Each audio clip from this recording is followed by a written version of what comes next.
After playing Argus on the advanced server numerous times, I decided to create this video so I can provide some very helpful tips in case this version gets released. To clarify, I still think it's a bad adjustment and there should still be some buffs they should add or nerfs they should lift. But worst case scenario this comes out, this video will help you still thrive should you choose to pick Argus. To gain a full bar of Malice energy onset of the game, attack either jungle crypts before heading to the lane. This might be useful in certain situations, especially if the opposing XP laner decides to duke it out with you. Also, this might vary depending on your playstyle, but I strongly believe Inspire is the best battle spell for this version of Argus. It'll help him gain some form of advantage in the early game, and will make him even more powerful in the late game. Of course, if you prefer Sprint, Flicker, Petrify, Arrival, or Purify, those are also viable options. The only problem is, you will have a significantly lower damage output during the laning phase, which in my opinion is the strongest weakness of this version. As you saw, thanks to Inspire, we were able to easily bully Zilong. Of course, against other early game fighters, that won't be the same outcome, but still, gaining Malice energy from nearby crypts is a good idea to help you gain some advantage, and of course, by using Inspire. Instead of using your Malice energy to attack minions, use his second skill instead. His second skill will become available eventually, but it's harder to refill his Malice energy, especially if there are no nearby jungle crypts you can use to safely gain Malice energy. The trick with this version is for you to try and keep a full bar of Malice as much as possible. That includes being mindful of the attacks you will use on your minions. Don't just blindly use your basic attacks recklessly.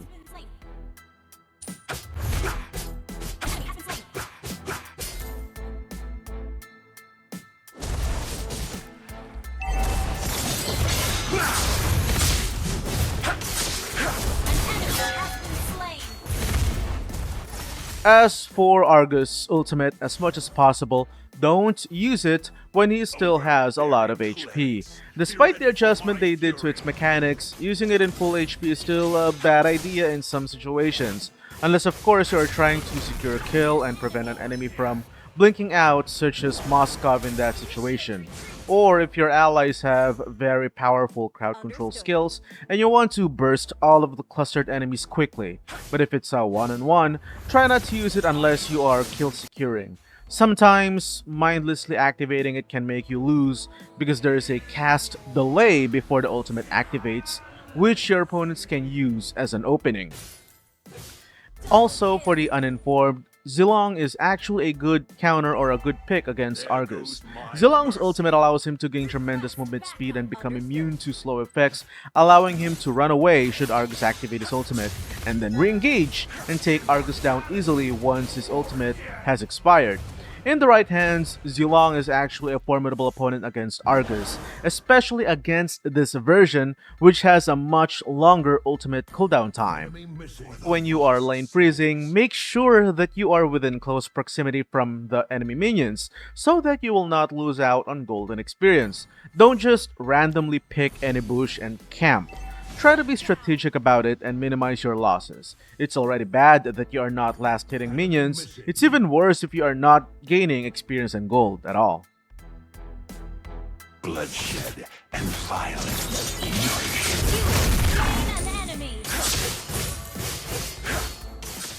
Again, use jungle crypts to recharge your Malice energy whenever needed. Just be careful and make sure to check the minimap so you'll have an idea if there are enemies nearby.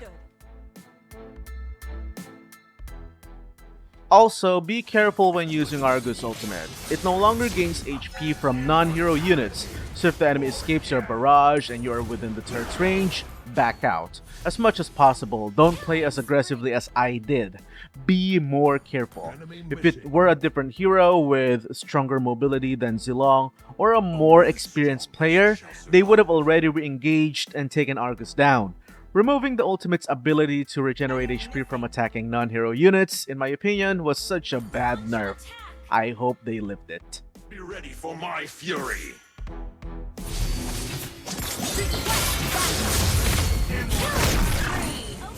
Remember that this Argus version is pretty bad on the early game, in my opinion worse than Argus on the original server, so utilize bushes wisely. Try not to show on the minimap frequently so that you will not attract as much attention from the enemies. I decided not to attack the turret because Yin might be close by, and he is a hero capable of defeating Argus easily without his ultimate, and instead of wasting time I decided to take the crab to gain some more golden experience. Efficiency in taking resources is a must with this new version of Argus. Keep in mind that standing idly will not benefit you in any way. In my opinion, fleeting time is a must-have should the developers retain the nerf on his ultimate's cooldown time. This item will help nullify or cancel out the nerf. While I agree having an item with critical chance, more damage, or bonus attack speed is good, this Argus version in my opinion is more aligned on his ultimate, which makes having fleeting time a better idea.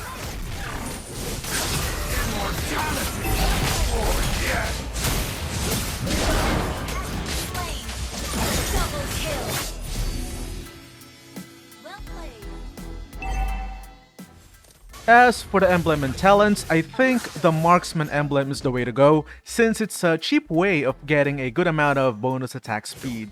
After all, this Argus version is not very good without critical items and fleeting time, which means you would need attack speed from other sources besides items.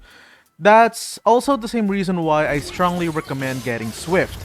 As for the second standard talent, you can either go with Master Assassin or Bargain Hunter.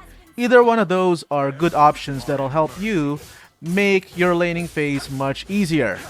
And as for the core talent, Concussive Blast is the ideal option to help you deal more damage during the laning phase, which is useful not just in lane clearing but also duels. If you prefer a more mobile approach, Quantum Charge is another good option. Again, take advantage of situations where enemies are too busy in clashes.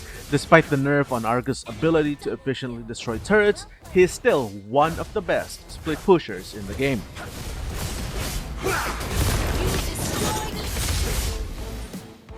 The shadow in my heart is deeper than the abyss.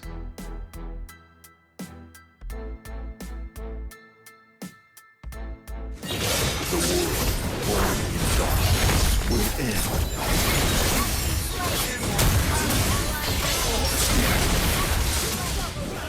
Look at how low his ultimate's cooldown is. That's all thanks to fleeting time. Since Italia was already on the bottom lane, we let her take care of that and head straight to the top lane instead. Spread your defense. Don't just blindly go whatever lane you want. This is not a game of rocks, paper, scissors. Use your minimap to help you decide which lane to go to. Some may fear. In case you haven't noticed yet, we were ahead in level and gold despite the fact that we're not even the top slayer of the team. That's all thanks to efficient lane clearing and rotations. Being efficient when it comes to pressuring the lanes not only helps you gain more golden experience, it also helps the team maintain map control.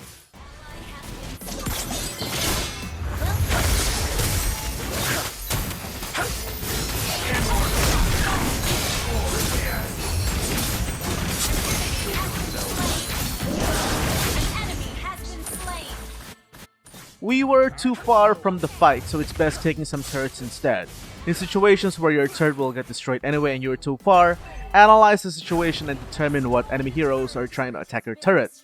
If it's a hero or heroes with tremendous basic attack damage, such as Zilong and Moskov, instead of recalling or teleporting to it, better take an enemy turret instead if you have the chance. Even if you have a rival and still make it back to the turret, it would have still been destroyed because of how efficient those heroes are in destroying structures.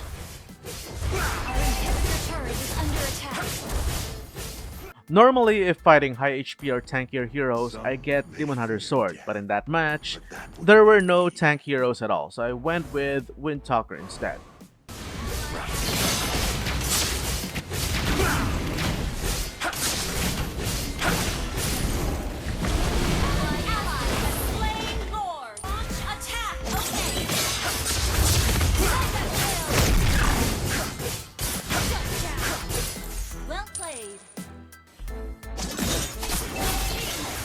That concludes our Mobile Legends content for today. Leave your thoughts about this video in the comment section below. And if you haven't yet, don't forget to hit like, share, and subscribe to the channel. Stay safe, everyone. Peace.